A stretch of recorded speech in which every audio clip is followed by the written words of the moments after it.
Yann Masson.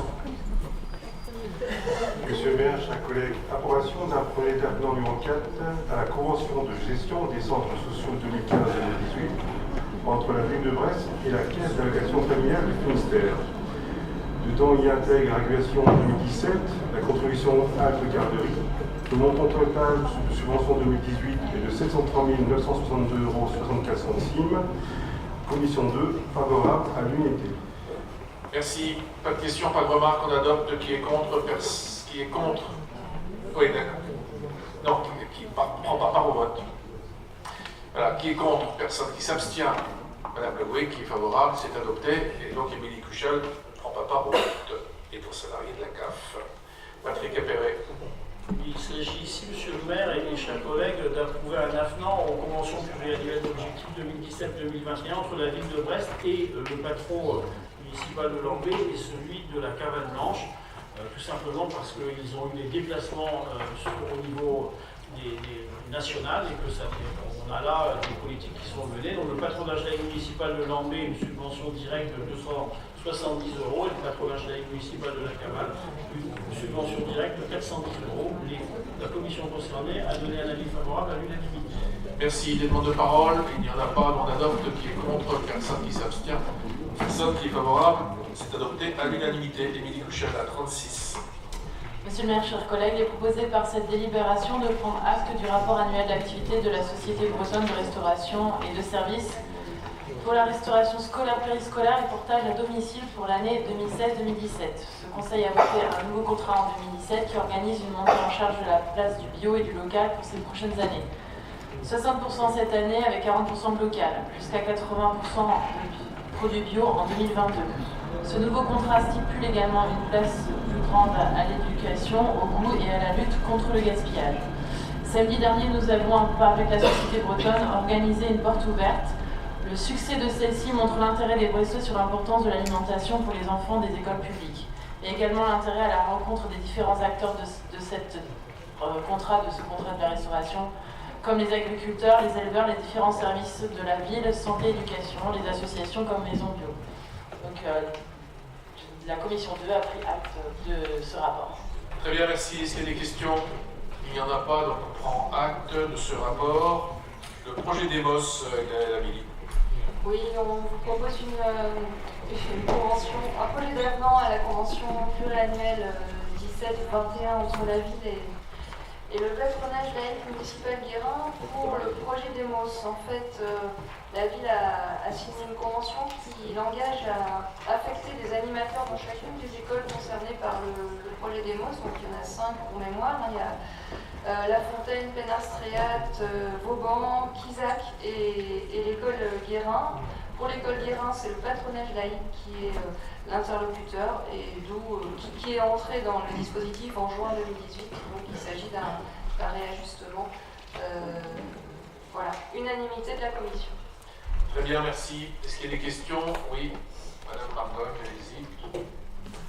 Oui, monsieur le maire, mes chers collègues, lors de cette délibération, on nous demande d'approuver une convention entre la ville de Brest, le patronage laïque Guérin, dans le cadre du projet DEMOS, initiation des élèves du primaire à la pratique orchestrale. À cette occasion, la ville de Brest s'engage à mettre à disposition des animateurs qui encadreront l'activité avec les élèves. Soyez tout à fait assurés que nous approuverons totalement cette démarche et voterons pour. Mais permettez-moi une remarque. Le 1er octobre, nous apprenions par la presse que dès la rentrée 2019, les maîtres nageurs sauveteurs employés communaux ne pourront plus prendre en charge de groupes d'élèves lors des séances de natation dans le cadre de l'apprentissage du savoir nager, compétence obligatoire dans le socle commun de l'enseignement primaire. Ces interventions réservées aux groupes les plus faibles étaient très appréciées des enseignants. Mais bientôt cela ne sera plus possible, car selon les mots mêmes de l'adjoint de l'éducation, cette compétence est rendue à l'éducation nationale. Oui, comme l'informatique, comme l'anglais, la musique, ah bah non, là, pas la musique, tiens. Rappelons ici que d'aucuns se plaignent du manque de performance de nos enfants dans les domaines de base de la lecture et du calcul, et on met tout sur le dos des enseignants. Alors que cette année, et ben c'est comme le cas, alors que cette année, ce ne sont pas moins de 1758 noyades qui ont été déplorées, dont 379 cas mortels. Il est plus que jamais capital de permettre à tous les enfants d'acquérir une bonne aisance dans l'eau, afin d'éviter ces drames.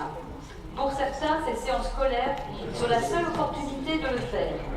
La décision du 1er octobre, du moins si on en croit la presse, vient tristement à contre-courant de ses intentions. Nous sommes tout à fait d'accord qu'il faut faire de la musique, nous approuvons. Malheureusement, nous ne comprenons pas tout à fait pourquoi la ville se désengage pour le savoir nager. Nous déplorons donc profondément et nous associons aux professionnels qui vous demandent d'y sursoir. Je vous remercie. Merci. Pas d'autres demandes de parole. Je propose d'adopter cette délibération. Qui est contre? Personne. Qui s'abstient? Personne. Qui est favorable? Elle est adoptée à l'unanimité. Qu'avez-vous, Éléonore, pour ce serviteur? Délibération sur la petite enfance. Oui, monsieur le maire, chers collègues, donc la première porte sur la signature d'une convention qui permettrait à la ville d'accéder aux informations nécessaires à la juste facturation du service municipal d'accueil petite enfance pour les ressortissants de la MSA. Donc, la délibération a reçu un avis unanimement favorable de la commission. Très bien, pas de questions, pas de remarques, on adopte. Qui est contre? Personne. Qui s'abstient? Personne. Qui s'abstient? Madame Leboué. Qui est favorable? C'est adopté à l'unanimité. La suivante. Il s'agit d'une délibération qui porte sur le projet de la nouvelle crèche de l'Europe, donc futur établissement municipal d'accueil collectif ayant vocation à remplacer l'actuelle crèche de l'Europe, tout en accroissant l'offre d'accueil pour un total de 100 berceaux. Il y a tout juste un an, nous avons approuvé le compromis des formes pour la construction de cet établissement et comme prévu alors, il nous faut maintenant valider l'avant-projet définitif pour une livraison d'équipement prévue à l'été 2020. Un avis unanimement favorable de la commission. Merci. Est-ce qu'il y a des demandes de parole? Il n'y en a pas, donc on adopte. Qui est contre? Personne. Qui s'abstient? Personne. Qui est favorable? C'est adopté à l'unanimité. La 40. Donc une nouvelle fois une délibération qui porte sur un projet de crèche visant encore à accroître l'offre d'accueil, donc de 10 places sur le quartier de recouvrance. Il s'agit en effet d'accompagner notre partenaire de l'ESS Enjeu d'enfance pour l'ouverture d'une micro-crèche dans l'espace Estervic. Et cela de deux façons, en vous proposant d'approuver une convention d'occupation de ces locaux municipaux et puis en validant l'octroi d'une subvention d'équipement d'un montant maximum de 100 000 €. Délibération ayant reçu l'avis unanimement favorable de la commission 2. Très bien, merci. Pas de questions. On adopte. Qui est contre? Personne. Qui s'abstient? Personne. Qui est favorable? L'unanimité. La 41. Alors, il s'agit cette fois d'approuver la signature d'un avenant à la convention pluriannuelle d'objectifs entre la ville et la Ligue de l'enseignement afin d'acter de notre accompagnement de la Ligue à hauteur de 9 955 € pour la tenue de la journée annuelle des assistants maternels, donc pour la 4e édition qui aura lieu le 1er décembre prochain. Avis unanimement favorable de la commission 2. Très bien, merci. Pas de questions, pas de remarques. On adopte. Qui est contre? Personne. Qui s'abstient? Personne. Qui est favorable? C'est adopté à l'unanimité. Marie-Françoise, la 40. Oui, c'est pour approuver l'avenant entre la ville et la CAF, monsieur le maire, sur la délégation de gestion pour le dispositif pour les jeunes On se lance. C'est surtout pour élargir la tranche d'âge concernée. Avis unanime de la commission. Très bien, pas de questions, on adopte. Qui est contre? Personne. Qui s'abstient? Personne. Qui est favorable? Unanimité. La suivante, la 43. La suivante, donc la 43, c'est pour un avis pour approuver le nouveau dispositif relatif aux échanges des élèves du primaire et du secondaire dans nos villes jumelles. Avis unanime de la commission. Très bien. Pas de questions? Oui, si, Virginie Pellicano. Bon, monsieur le maire, chers collègues, pas de questions, mais quelques indications pour mieux cerner l'intérêt de l'évolution qui vous a été présentée par Marie, une évolution d'un dispositif qui est géré par la mission dynamique éducative de jeunesse et qui concerne un tout petit peu les villes jumelles. Donc, si vous me le permettez, quel est l'intérêt de cette évolution? La dernière fois que nous avions réactualisé le barème, c'était notre collègue Reza Salami qui vous l'avait présenté en 2015, et bien évidemment, vous imaginez bien que le coût des transports évoluant quelquefois de manière très très importante, il nous faut aussi nous adapter à ces nouveaux coûts de séjour de nos élèves brestois dans la dizaine de villes jumelles. Ils ne se rendent pas dans toutes les villes jumelles, il y en a qui sont plus privilégiés que d'autres. Bien évidemment, vous avez compris que Plymouth est souvent sollicité par sa proximité, mais aussi par le fait que l'anglais séduit beaucoup de nos petits Brestois. Enfin, quand je dis petits Brestois, ça va de la maternelle jusqu'au lycée quand même. Hein. Donc, le nouveau barème est là pour compenser un petit peu cette évolution et donner un peu plus de visibilité à ce dispositif, parce que jusqu'à maintenant, comme vous l'avez peut-être remarqué dans les rapports qui vous sont fournis, il y a des établissements qui sont plus souvent que d'autres intéressés par ces séjours, et puis bien évidemment ces établissements ayant très peu de turnover dans leurs équipes éducatives il y en a qui sont souvent mal informés sur ce dispositif. Donc nous avons essayé avec la mission DEJ, mais aussi avec le service des relations internationales, de donner un peu plus de communication, de dire à un maximum d'établissements au travers des communications des élus qui siègent dans les conseils d'école, mais aussi au travers des appels à projets collèges-lycées qui sont gérés dans cette collectivité et également à la métropole, de leur dire voilà, nous souhaitons qu'il y ait un peu plus que les 101 enfants qui sont partis en 2017, les 229 enfants qui en ont bénéficié en 2018. Donc faites un peu de publicité, vous allez voir, ça va rendre heureux nos petits Brestois. Les Brestois. Très bien. Est-ce qu'il y a des questions? Il n'y en a pas. On adopte. Qui est contre? Personne qui s'abstient? Personne qui est favorable? Unanimité.